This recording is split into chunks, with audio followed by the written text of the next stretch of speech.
Good morning, नमस्कार। स्वागत है आपका हमारे चैनल जीएस स्टडी 94 में। और दोस्तों मैं यश।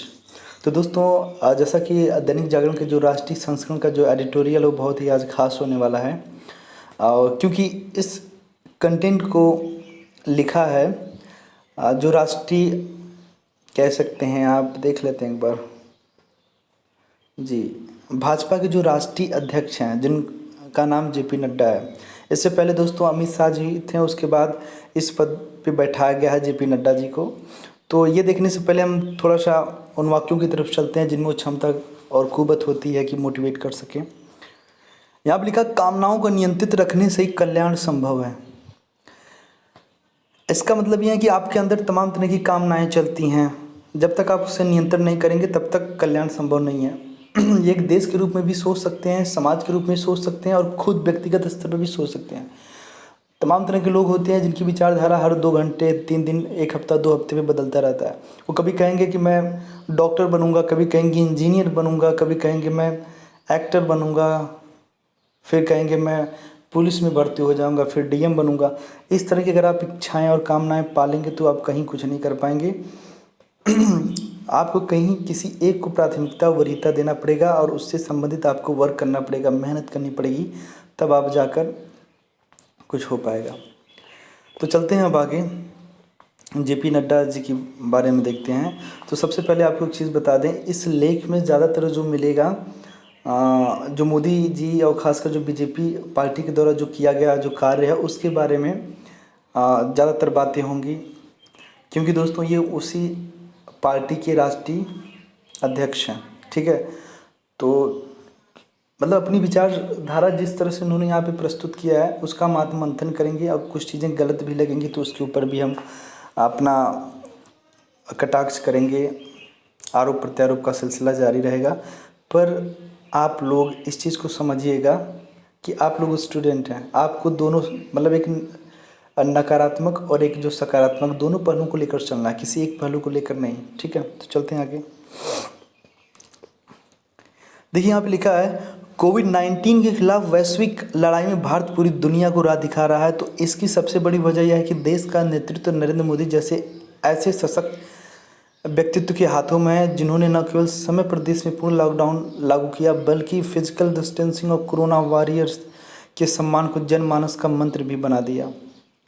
सख्त फैसलों और राहत के चौतरफा उपायों की वजह से ही 130 करोड़ की आबादी वाले भारत में कोरोना वायरस एक बड़ी हद तक नियंत्रित है। दुनिया ने यह स्वीकारा कि भारत कोरोना से जंग में मिसाल बनकर उभरा है।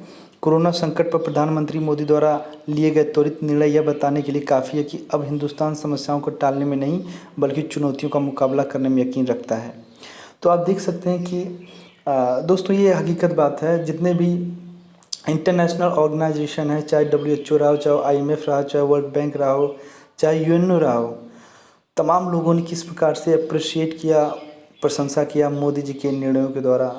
जिस तरह से उन्होंने पूर्णबंदी किया और उसके बाद उन जो हमारे देश में जिन्हें कोरोना वॉरियर्स कहा जाता है, जो सुरक्षाकर्मी, स्वास्थ्यकर्मी, पुलिसकर्मी हैं, उनके सम्मान के लिए जिस तरह से दीपोत्सव जलाया गया, उसके बाद थाली और ताली पीटी गई, बजाई गई, तो उसके लिए दोस्तों पूरा देश देख रहा था कि एक भारत में एक ऐसा नेता है जिसके कहने पर पूरा भारत के जो नागरिक हैं उसके सम्मान में कितना चढ़ बढ़कर सहयोग दे रहे हैं। बड़े बड़े जो सेलिब्रिटी हैं, एंटरप्रेन्योर हैं, बिजनेसमैन हैं, सब लोग।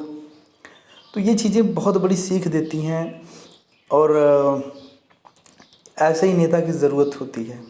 ठीक है, शुरुआती अप्रैल में जहां हम पीपीई का मतलब होता है पर्सनल प्रोटेक्टिव इक्विपमेंट किट और N95 मास्क के लिए दूसरे देशों पर निर्भर थे, वहीं आज प्रत्येक दिन लगभग 2.5 लाख पीपीई किट और 2 लाख से अधिक N95 मास्क का उत्पादन हो रहा है।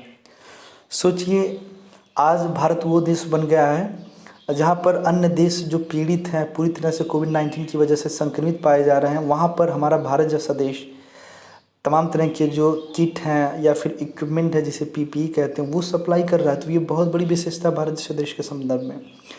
अभी 2 दिन पहले की बात है, यूएई के लिए, यूनाइटेड अरब अमीरात, जिसे गल्फ़ कंट्री के नाम से भी आप जानते हैं, तकरीबन 86 की संख्या में दोस्तों हमारे भारत से नर्सें गई हैं वहाँ इलाज के लिए।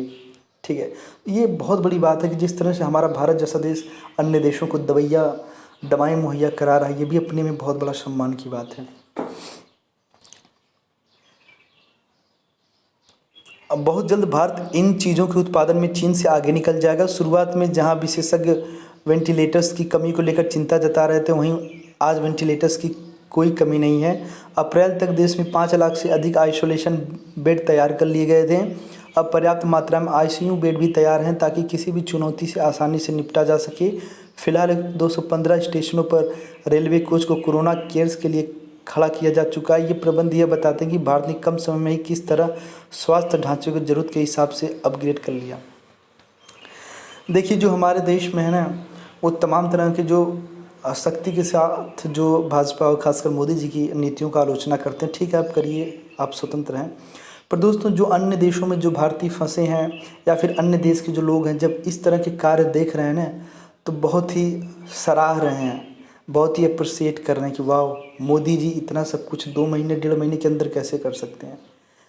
तो भारत जैसा देश दोस्तों अब जो है इंफ्रास्ट्रक्चर हो, चाहे टेक्नोलॉजी हो, चाहे मेडिकल हो, इसमें भी वो अग्रसर बढ़ रहा है, क्योंकि वो समझ चुका है कि यदि मैं इस तरह के प्रबंध अपने देश में नहीं करूँगा तो आने वाले समय में बहुत बड़ी चुनौतियों का सामना करना पड़ सकता है। इसलिए अभी मेरे पास समय है, उस गैप को मैं पूरी तरह से उस पर ब्रिज बना दूं। ब्रिज का तात्पर्य है कि दोस्तों, जो भी गैप है, जहाँ पे हमारी जो गवर्नमेंट है, हमारा देश कमज़ोर है, उसको पहले मैं अचीव कर लूँ, चाहे साइंस हो, चाहे मेडिकल हो, चाहे वेंटिलेटर हो, आईसीयू जो भी है। ठीक है, उसके बाद है यहाँ पे भारत विविधताओं से भरा एक विकासशील देश है। इतने बड़े देश में व्यापक पैमाने पर राहत कार्यों, ट्रैकिंग एवं टेस्टिंग के लिए तंत्र बनाना अपने आप में एक बड़ी चुनौती है, लेकिन प्रधानमंत्री ने इससे भी निपटन का हुनर हासिल कर लिया। तभी तो मार्च के अंत में जहां कम टेस्टिंग को लेकर तमाम चिंताएं व्यक्त की जा रही थी, वहीं अब टेस्ट का आंकड़ा 15 लाख को पार कर गया है। भारत ने मृत्यु दर को भी स्थिर रखने में सफलता हासिल की है। मृत्यु दर के मामले में भी भारत दक्षिण कोरिया, चीन, रूस और अमेरिका से पीछे है। यही नहीं, पूर्वोत्तर में 8 में से 6 राज्य संक्रमण मुक्त हो चुके हैं। गोवा भी कोविड-19 फ्री है। रिकवरी रेट लगातार बेहतर हो रहा है, यह 31% को पार कर गया। इससे पता चलता है कि कोरोना से लड़ाई में हम सही दिशा में आगे बढ़ रहे हैं। कई अध्ययनों में यह बात सामने आई है कि यदि समय पर लॉकडाउन न किया गया होता तो देश में कोरोना के आंकड़े भयावह हो सकते थे। तो इस चीज़ को तो बताने की आवश्यकता नहीं, आप लोग भी जानते हैं। तमाम तरह की जो एजेंसियां हैं खुलासा की हैं, या फिर आप फॉर एग्जांपल में देख सकते हैं उन देशों को, जैसे अमेरिका है, ब्रिटेन है, ईरान है, इटली है, जिन लोगों ने बहुत ज़्यादा लेट किया, देरी की वजह से दोस्तों उस देश में संक्रामक इतना ज़्यादा फैल गया कि मरने वालों का आंकड़ा आज देख सकते हैं वैश्विक स्तर पर सबसे ज़्यादा है। गूगल डाटा के विश्लेषण से इसकी पुष्टि हुई कि भारत में ज़्यादातर लोगों ने सरकार के निर्देशों का पालन किया और ये दूसरे देशों से कहीं बेहतर रहा। देश में कोरोना संक्रमण के नए मामले तो सामने आ रहे हैं, लेकिन केस दोगुने होने की दर अभी भी काबू में है। विशेषज्ञ लॉकडाउन के सख्ती से पालन होने का इसकी बड़ी वजह मान रहे हैं। भारत जैसे विभिन्न मत और संप्रदाय वाले विशाल देश में यह संभव इसलिए हुआ क्योंकि देश के नागरिकों को प्रधानमंत्री मोदी पर भरोसा है। पर दोस्तों, हमारे देश में कुछ ऐसे अराजक तत्व विद्यमान हैं जो पूरी तरह से ये सोच रहे थे, ये मंसूबा बनाकर चले थे कि पूरा भारत को हम अस्थिर कर देंगे। आप देख सकते थे किस प्रकार से बीच में तबलीगी जमातियों के द्वारा किसी प्रकार का सहयोग न करने की वजह से दोस्तों कई जगहों पर संक्रामक में जो उछाल आया है वो अपने आप में बहुत ही चिंता का विषय था। कोरोना वायरस को फैलने से रोकने के लिए प्रधानमंत्री विशेषज्ञों की 11 कोर टीमों के साथ रोजाना 17 से 18 काम कर रहे हैं। ये टीमें 24 घंटे मिशन मोड में काम कर रही हैं। प्रधानमंत्री ने इस जंग में निजी और गैर सरकारी संगठनों और सामाजिक समूहों को तो एकजुट किया ही, प्रत्येक वर्ग के साथ वीडियो कॉन्फ्रेंस कर समाज में जागरूकता भी फैलाई। पीएम केयर्स फंड कोरोना महामारी से लड़ने में एक बड़ा हथियार बनकर उभरा है। प्रधानमंत्री की अपील पर सरकारी, गैर सरकारी और निजी क्षेत्र के संगठन मिलकर गरीबों को भोजन और आश्रय की सुविधा प्रदान कर रहे हैं। मोदी सरकार ने प्रधानमंत्री गरीब कल्याण निधि के तहत जरूरतमंदों के लिए 1.70 लाख करोड़ रुपए का प्रावधान किया। अब तक 39 करोड़ लोगों को 34,800 करोड़ रुपए की सीधी सहायता पहुंचाई जा चुकी है। सरकार ने किसानों और महिलाओं के खाते में सीधे सहायता राशि हस्तांतरित की। उद्योगों के लिए राहत पैकेज का ऐलान किया। गरीबों के लिए मुफ्त राशन, ये तो भैया, और गैस की व्यवस्था की। और अब प्रवासी मजदूरों को युद्ध स्तर पर उनके घर पहुंचाया जा रहा है। तो आप देख सकते हैं कई कमियां भी है जिसके बारे में हम खुलकर बात करेंगे। तो दोस्तों, जिन राज्यों में चाहे बीजेपी शासित राज्य रहे हों, चाहे गैर बीजेपी शासित राज्य रहे हों, मैं बात बताना चाहता हूं, चाहे दिल्ली हो जहां पर अरविंद केजरीवाल की सरकार है, और महाराष्ट्र जहां पर उद्धव ठाकरे की सरकार है, इन जगहों पर ज़्यादातर जो माइग्रेंट हैं, जो मज़दूर लोग हैं, वो सबसे ज़्यादा पीड़ित पाए गए हैं। मतलब रातों रात फरमान जारी किया जाता है कि भैया जो है कि डीटीसी की बसों से चलिए, उसके बाद बॉर्डर से यूपी की बसें संचालित होंगी, आपको अपने गंतव्य तक छोड़ेंगी।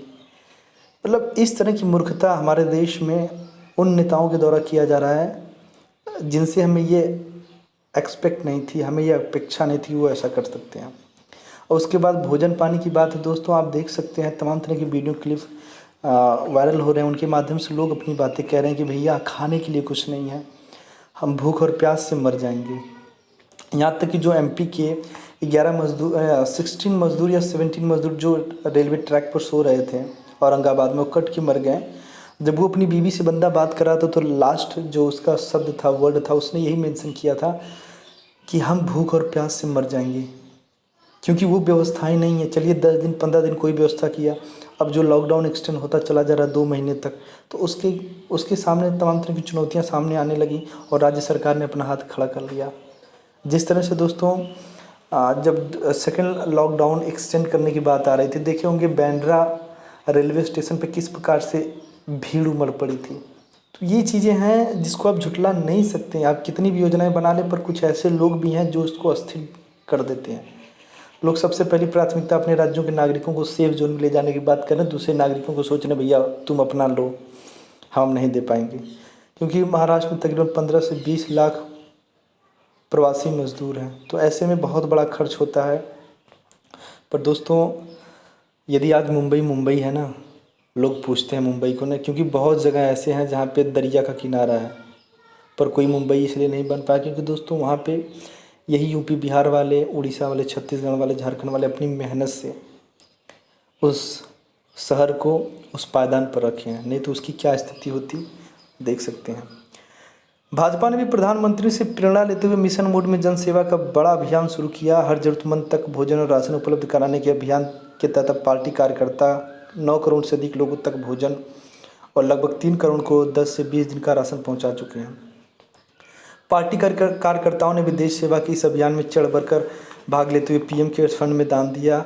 हमने जनता को भी आरोग्य सेतु ऐप डाउनलोड करने के लिए प्रेरित किया। आपको पता है जो आरोग्य सेतु ऐप है वो अगर आप इंस्टॉल करते हैं तो उससे ये पता चलता है कि आप कब कहाँ किस जगह पे गए थे, उसके बाद जो चांसेस है आप में कोविड-19 संक्रमण की कितना बढ़ के है और हो सकता है कि नहीं हो सकता है। भाजपा के सेवाव्रतियों ने जिस समर्पण भाव से राष्ट्र सेवा की यज्ञ में आहुति दी है वहाँ अनुकरणीय है। पार्टी ने कोरोना वॉरियर्स को सम्मानित करने एवं उनके प्रति धन्यवाद ज्ञापित करने के उद्देश्य से एक पोर्टल शुरू किया है जिसके माध्यम से कोई भी उन्हें कृतज्ञता ज्ञापित कर सकता है।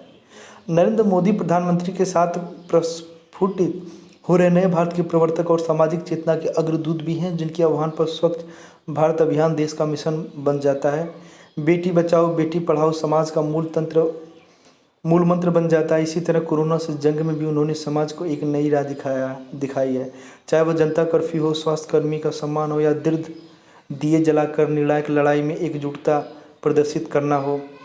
संकट की इस घड़ी में भी जिस तरह भारत ने बड़े बड़े देशों को दवाओं की आपूर्ति की, सहयोगी देशों में डॉक्टर स्वास्थ्य कर्मियों की टीम भेजी, वह अभूतपूर्व। भारत कोरोना वायरस के खिलाफ लड़ाई में एक लीडर के तौर पर सामने आया है, तो नरेंद्र मोदी के कारण ही उनका व्यक्तित्व त्रासदी की इस घड़ी में दुनिया को सेवा, समर्पण, त्याग और जीवटता का पाठ पढ़ा रहा है। युग पुरुष नरेंद्र मोदी हिंदुस्तान के प्रधानमंत्री नहीं, हमारे महानायक भी हैं। तो कुछ लोगों को मतलब आश्चर्य भी हो सकता है, कुछ लोगों को जो डेटा यहाँ पे प्रोवाइड किया गया है उसे इररिलेवेंट करार दें, क्योंकि ये चीज़ें हम तक नहीं पहुँची हैं। तो दोस्तों जब आप कोशिश करेंगे किसी के तह में जाने का, क्योंकि देखिए भारत एक बहुत विशाल जनसंख्या वाला देश है, तो ऐसे में अगर इतना भी ये नहीं किए होते तो भारत में तमाम लोग भूख और प्यास से मर जाते हैं। ठीक है, तो कुछ कमियां भी रही हैं, उससे आप खुल के रखिएगा। यदि एक क्वेश्चन मैं आपके ऊपर छोड़ता हूँ, देखिए क्या है कि यदि आपका किसी व्यक्ति के साथ डिबेट आर्गुमेंट होता है तो आप अपनी बातें स्पष्टता के साथ जो उसमें दी गई हैं, जो इसके फेवर में है, मोदी, बहुत लोग होंगे भैया जो बहुत बड़े प्रशंसक होंगे, बहुत बड़े भक्त होंगे, और होना भी चाहिए। ठीक है, जो इस समय भारत जैसे देश के लिए जो काम किया है मोदी जी ने, शायद वो कोई शख्स कर पाता। ये उम्मीद बस मोदी से ही थी और है। तो यदि आपको लगता है कि कुछ चीज़ें हैं जो गलत हुई हैं, नहीं ऐसा होना चाहिए, कुछ लापरवाहियाँ भी हैं इनकी नीतियों की वजह से, चाहे माइग्रेंट वर्कर्स जो दिहाड़ी मजदूरी हैं या फिर खाने से लेकर जो भी चीज़ें हों, आप अपने स्तर से जो भी सोचते हैं उस बात को आप कमेंट बॉक्स में मेंशन करिएगा। अगर बातें अच्छी लगेंगी मुझे तो मैं नेक्स्ट वीडियो में उस चीज़ को बताऊंगा, आपके विचारों को मैं शेयर करूंगा। धन्यवाद।